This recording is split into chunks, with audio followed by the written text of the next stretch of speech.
वो fake call है, आपका आर्थिक नुकसान हो सकता है, कुछ भी हो सकता है।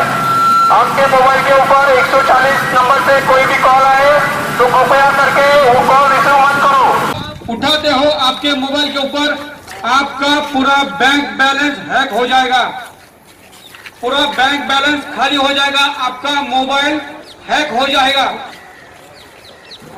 ये सभी ने ख्याल रखना है अपने मोबाइल के ऊपर, अपने खुद के मोबाइल के ऊपर।